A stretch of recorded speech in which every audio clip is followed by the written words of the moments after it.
ये अजहर साहब, ये नवाज शरीफ साहब को एक बड़ा अनोखा फैसला आया है, बड़ा हैरानकुन रिलीफ मिला है। एक तो ये इख्तियारात से तजावुज भी लगता है, ये चैलेंज हो के आपको लगता है ये रिवर्स हो जाएगा, लेकिन जाती तौर पे मुझे नहीं लगता कि ये रिवर्स होगा या इसका कोई फायदा होगा। हाँ, सिर्फ इतना जरूर होगा कि लोगों को पता चल जाएगा कि यार ये दिस इज समथिंग जो कि कानून के मुताबिक नहीं हुआ।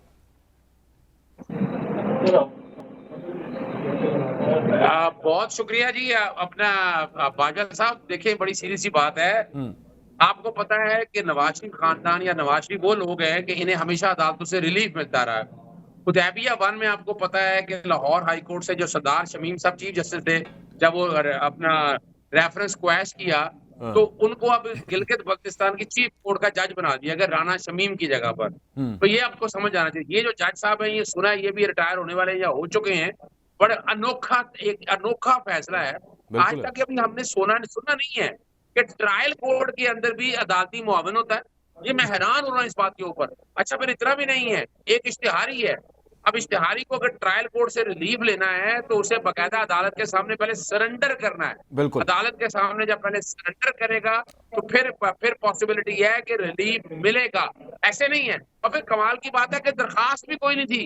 या तो 265 की कोई दरखास्त होती, अदालत ने हवाई इख्तियार इस्तेमाल किया और उस हवाई इख्तियार को इस्तेमाल करते हुए कह दिया 265 के में भी ट्रीट कर लेता हूँ। ये अनोखा तरीन फैसला है और मैं समझता हूँ कि अगर ये फैसला कायम रहा तो फिर 9 मई के वाकयात में भी आप ज़हन में रखें, फिर इस तरह का फैसला इन्हीं प्रिंसिपल के ऊपर तो केस ही नहीं चल सकेगा। लेकिन और ये चैलेंज नहीं करना। वजह क्या है कि नैब मिली हुई है इनके साथ, चेयरमैन नैब इनकी अपनी मर्जी का है। उस वक्त भी हुदैबिया में अपील आपको पता फाइल नहीं की गई थी। हुदैबिया 2 में तो एप्पलफील्ड वाला केस है, वो भी मैं प्रोसिक्यूटर था उसके अंदर। आपको पता है मरियम सफदर को रिलीफ मिला, वो अपीलें क्यों नहीं फाइल की आज तक? हालांकि तयशुदा बात है, मनी ट्रेल है नहीं। एप्पलफील्ड की जायदादें खरीदी हैं, उनके पास मनी ट्रेल, पैसे कहाँ से आए? बातें ये कर रहे हैं कि हम बेगुनाह हो। भाई बेगुनाह किस बात के? जरा बताओ तो सही ना, वो जायदादें कहाँ से खरीदी हैं, पैसा कहाँ से आया, मनी ट्रेल कहाँ है? अजहर साहब, मतलब कोई शहादत हो, कोई सबूत हो, क्योंकि अदालत तो इसी की बेस के ऊपर चलती है। वहां पे सिर्फ ये कह देना कि नवाज शरीफ को सियासी इंतकाम ना बनाया, मतलब हवा के अंदर बात तो नहीं हो सकती। अदालत के अंदर तो कम से कम बताए ना कि कैसे बनाया। बाकी ठीक है, उससे अग्री करें या डिसअग्री करें, बनाया होगा निशाना सियासी इंतकाम का, लेकिन अदालत यूं तो नहीं चलती कि आपने बात कर दी और उसके बाद बरी कर दिया। देखिए बाजा साहब, एक बात समझिएगा, बड़ी मजेदार बात बताऊं आपको। क्या? वो जो अदालती मुआवजे लगाए ना, वो प्रोसिक्यूटर नैब रहे हैं और मौजूदा हुकूमत ने ही प्रोसिक्यूटर नैब वो लगाए हैं। दोस्त है हमारे। लेकिन मैं तारीखी बात बता दूं आपको कि जब हुदैबिया का केस था ना, हुदैबिया के केस में सरदार शमीम साहब थे मुल्तान बेंच में, लाहौर आए। लाहौर में कमाल की बात है, अटॉर्नी जनरल दफ्तर है ना, नसीर भुट्टा साहब थे, एडिशनल अटॉर्नी जनरल थे। पाकिस्तान मुस्लिम लीग नून लॉयर्स फोरम के सदर थे और बाकायदा जो अटॉर्नी जनरल दफ्तर में बंदे थे वो सारे उनके अपने थे। और ये रिकॉर्ड के ऊपर लिखा हुआ है कि एडिशनल अटॉर्नी जनरल ने कहा कि अब ये बिल्कुल केस ही नहीं बनता। ये रिकॉर्ड की बातें बता रहा हूं मैं आपको कि इसको और मिली भगत क्या होनी है। ये रिकॉर्ड खुलवा के देख लें, आपको पता चल जाएगा। और अभी भी हम यही देख रहे हैं कि इन्होंने ये वक्त का इंतजार करते हैं, टाइम डिले करते हैं और फिर एक हालात ऐसे बनाकर अपनी मर्जी की पिच सेट करते हैं। इमरान पे इल्जाम लगाते हैं, लेकिन इमरान ने तो आजकल कोई काम ऐसा किया तो नजर आ सके ना।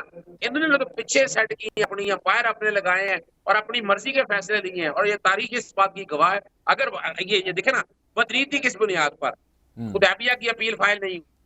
एवनफील्ड में जब मरियम को रिलीफ मिला, उसमें अंदर हर एक को पता है कि एवनफील्ड की जायदादों के हवाले से ट्रेल नहीं है, उसमें अपील क्यों नहीं फाइल की गई? अब ये वाला जो मामला है, इसमें कैसे आप किस बुनियाद पर कौन से प्रिंसिपल सेट कर दिए आपने नए, ये भी देखना है, मुतालबा करते हैं। ये भी है ना उसमें मलिक साहब, इस पे भी जरा बात करनी है कि सियासी इंतकाम का निशाना बनाया गया, बिल्कुल बनाया गया होगा। जिन्होंने बनाया उनका क्या करना है? मतलब फिर एक जगह पे तो आपने रिलीफ दिया कि भाई ये बड़ा गलत हुआ था सियासी इंतकाम का निशाना, लेकिन जिन्होंने बनाया था उनके बारे में तो कोई बात नहीं।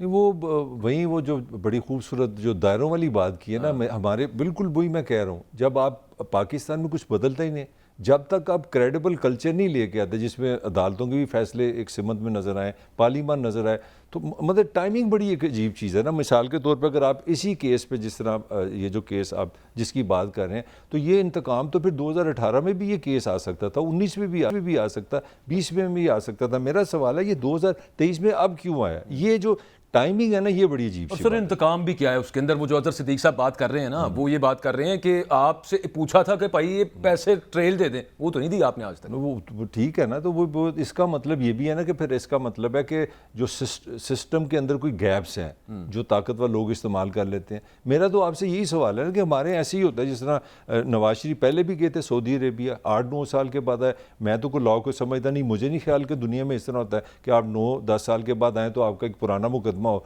तो खुद ही जज साहब कहें जी आओ बैठे और आप से वो मुकदमा भी ख़त्म हो जाए। तो पॉइंट ये है कि हमें कहीं ना कहीं सोचना पड़ेगा। सर हमने भी जो थोड़ा बहुत लॉ पढ़ा है उसके अंदर तो हमेशा यही था कि आप इश्तिहारी हैं तो एक दफ़ा तो आपको अदालत के सामने सरेंडर करना पड़ता है, तो वो भी एक कमाल हो गया। वो बुक्स चेंज वो तो कह रहे हैं ना, अपने अजहर साहब कह रहे हैं कि ये इस तरह की कोई चीज़ पहले नज़र नहीं। बल्कि एक चीज़ जो और की है उस पर मैं जनाब का तबसरा चाह रहा हूँ। नहीं, आप अजहर सिद्दीक साहब से पूछ लें। अजहर साहब आप हैं ना लाइन पे?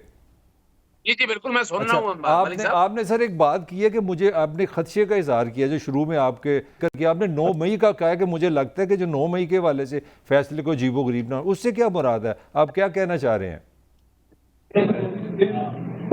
देखिए मलिक साहब, ये मैं तारीखी बात एक आपके सामने रखता हूँ कि जब जनरल परवेज मुशर्रफ आया, जनरल परवेज मुशर्रफ के दौर के अंदर क्या हुआ कि ये सेनेट एडजर्न कर दिया गया हुदैबिया के केस। जब ये पाकिस्तान वापस आए, इस केस को बरामद किया गया और इसको फिर एडजर्न करा दिया गया, यानी 2 जजों का आपस में डाइसेंट था। तो डाइसेंट होने के बाद फौरन केस लगना चाहिए था। इनकी हुकूमत आई, हालात और वाकयात तय हुए, फिर ये केस लगा और ये फायदा हो गया। ये मैं रिकॉर्ड पे बातें बता रहा हूँ आपको, ऐसा नहीं है, कैलकुलेटेड है। अब 9 मई के हवाले से मैं जो बात कह रहा हूँ कि अगर यही प्रिंसिपल रखने हैं तो फिर 9 मई का लाए ना केस अपना दहशतगर्दी की कोर्टों में, यानी फौजी अदालतों में तो आप बैठकर जो मर्जी आप कर लेंगे, जिस तरह मर्जी आ जाएंगे, लेकिन जब हकायक पर लेकर आएंगे आप तो बड़ा मुश्किल हो जाना जस्टिफाई करना। तो फिर वही अगर प्रिंसिपल का इतलाक करना पड़ा इसी प्रिंसिपल का, वो तो फिर 9 मई का केस ही कोई नहीं बचेगा। यानी देखना, ये आउट ऑफ द कॉन्टेक्स्ट आके जो चीजें तय हो रही है, इसका मतलब क्या है? इसका मतलब यही है कि आइन और कानून के कॉन्टेक्स्ट में कोई बात नहीं हो रही। इसीलिए 9 मई के वाकये को ना अवॉइड किया जा रहा है, मौजूदा हुकूमत जो है, कि ये दहशतगर्दी की कोर्टों के बजाय मिलिट्री कोर्ट में ले जाए। क्योंकि देखिए वजह क्या है, यहाँ इसको यूं देखिएगा, ये केस कमजोर है। अब ये केस कमजोर को मजबूत बनाने का तरीकाकार ये ढूंढा उन्होंने कि उसको मिलिट्री कोर्टों में ले जाए। अब वहां पर तो जहाँ शहादत के वो स्टैंडर्ड आने हैं, जो शहादत के ये स्टैंडर्ड सेट किए ना जो इन्होंने अब आकर, तो अगर वो स्टैंडर्ड सेट करने पड़े तो 9 मई का तो वाकया केस ही नहीं चल सकेगा। और उसके अंदर अजहर सिद्दीक साहब जो आप हिस्टोरिकल भी आप एग्जांपल दे रहे हैं, होता तो यही है उस सब के अंदर कि अल्टीमेटली मामला आके जहां पे मैं कहूंगा जहां पे वो ट्विस्ट रखा होता है वो हाई कोर्ट्स होती है, और वहां फिर अगेन वहां पे जो प्रोसिक्यूटिंग अथॉरिटी है, फैसला आ गया वो रिव्यू में नहीं जाते, अपील में नहीं जाते, फंसाते तो वहां पे आके मामला, और वो ताकि तलवार लटकती रहे, मान लेगी जाएगी बात तो वो हट जाएगी, नहीं तो गिर जाएगी। देखिए ये एक याद रखिएगा, मैं जो वकालत में जो मैंने बात सीखी है, वकालत में जो है ना, ये केस मैनेजमेंट में जितने जबरदस्त ये है ना, नून लीग ले लें, पाकिस्तान पीपल्स पार्टी ले लें, असूलों की बात करते रहे हैं। यहाँ असूल वगैरह कोई नहीं है, माजरत के साथ। मैं एक छोटी सी बात करूं, इन्होंने इल्जाम लगाया जी इमरान खान लूट के खा गया, पता नहीं गुजार क्या खा गया। वो भी 1.5 साल के अंदर कोई ये केस लेके आए, क्या निकला? वो वाला तोशा खाना, वो केस ही कोई नहीं है। याद रखिएगा, सुप्रीम कोर्ट से खत्म हो जाना टाइम बार्ड है। फिर 190 मिलियन का ले ले, 190 मिलियन के पैसे तो पाकिस्तान के अंदर पड़े हैं, क्या फायदा लिया है? फिर बाकी आज बड़ा, यानी फर्ज शहजादी के अगेंस्ट 1.5 साल से लगे हुए हैं। मैंने पहले नैब लगा रहा, फिर FIA लगा रहा, फिर इनकम टैक्स डिपार्टमेंट लगा, एंटी करप्शन डिपार्टमेंट लगा रहा, 1.5 साल हो गया उसको भी, और अभी तक एक भी चीज, यानी मुलाजमीन उठा लिए, यानी मुलाजमीन उठाकर ले गए 25-25 दिन की, एक मुलाजम तो आज 80 दिन हो गए। अजहर साहब, मैं माजरत के साथ आपकी बात से ही मैं एक चीज, जब चाहते हैं जो ये बदमाशी तरीके से ये लोग चल रहे हैं ना, तारीख में नहीं हो सका, उसके बावजूद भी ये केस नहीं बना सके। किसी वक्त कभी जुडिशियल इंक्वायरी हुई तो खुल के चीजें आपको आएंगी कि इन्होंने वो तरीका अपनाया है, उसके बावजूद केस कोई केस बना नहीं सके ये। नहीं ये तो हुआ है यहाँ पे। और फिर वो उससे पहले कहते थे चीनी चोर, आटा चोर, पता नहीं बिजली चोर, पता नहीं क्या क्या, वो एक बड़े अरबों रुपए के स्कैंडल्स थे, उनमें से कुछ भी सामने नहीं आया। लेकिन एक पॉलिटिकल सवाल है आपसे, और वो ये है कि आप कह रहे हैं कि केस मैनेजमेंट जो है ये PMLN और पीपल्स पार्टी को आती है, तो वो कहते हैं कि when in Rome do as the Romans do. जब यहाँ पे कानून है ही नहीं तो फिर उसको, आपके ख्याल में सियासी सवाल पूछ रहा हूँ, फिर उसको ट्रीट भी और उसकी मैनेजमेंट भी उसी तरह की करनी चाहिए कि नहीं?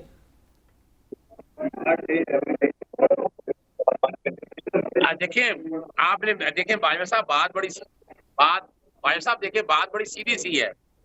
हम जी क्या जी चाहते हैं, वो वोकला चाहते हैं मेरिट की बात हो, आइन और कानून की बात हो। दुरुस्त। यानी आपको पता है पूरी कौम के सामने है कि लूट मार कितनी की, खरबों रुपए की लूट मार की इन सियासी जमातों ने, सबके सामने है, सबूत दिखाए कि अपना जनरल कमर जावेद बाजवा साहब ये बताते रहे थे, साहब के बड़े बड़े एंकर तो साफियों ने कहा है। आज कहाँ है वो, कहाँ है वो सारे लोग? अब जरा गौर तो करें इस बात पे, इस मुल्क के साथ और खिलवाड़ क्या करना है आपने? नहीं नहीं नहीं, वो आपने आईनो आइन कानून की तो बात है, मैं तो वही आपसे इसीलिए कह रहा था, एक अच्छा पॉलिटिकल क्वेश्चन था। मैं अजहर साहब एक चीज़, अजहर साहब अपनी थोड़ी सी एजुकेशन चाह रहा हूँ आपसे। ये जो राइट टू नो है, जब मिलिट्री कोर्ट्स में कोई मुकदमा होता है, उसकी समाअत होती है, वो रिपोर्टेबल है? क्या वो इन्फॉर्मेशन आम आदमी का हक नहीं है? ये ज़रा पहले बताएं मुझे कि मिलिट्री कोर्ट्स की जो समाअत है, जो वो मीडिया कवर कर सकता है? देखिए मलिक साहब, आप बात कर रहे हैं आइन और कानून की, आर्टिकल 19 और 19 से बड़ा क्लियर है। ओहो, गलती यानी होगी मेरे से। मुझे अभी तक आप बता दें नहीं, कि जितने मैं 9 गलती कर दी थी। में कोई इन्फॉर्मेशन है किसी के पास?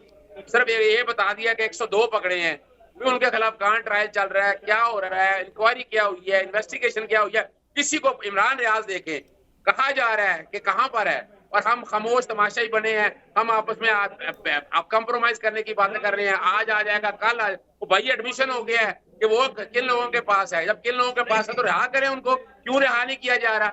ये वो सवालिया निशान है जिसका जवाब ना मेरे पास है मलिक साहब, और मुझे याद है मेरे से आप 10-15 साल से लड़ते आ रहे हैं इन बातों के ऊपर। मैं आपकी बातें नहीं मानता था, लेकिन अब मुझे ये बातें माननी पड़ रही हैं कि आप जो आवाज उस वक्त उठा रहे थे, जो बातें कर रहे थे, आज हम सब लोगों की आंखें खुल जानी चाहिए।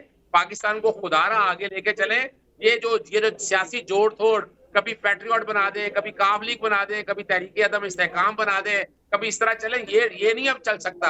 अब ये देख लें, IMF भी मिलने गया जमान पाक में, क्यों मिलने गया?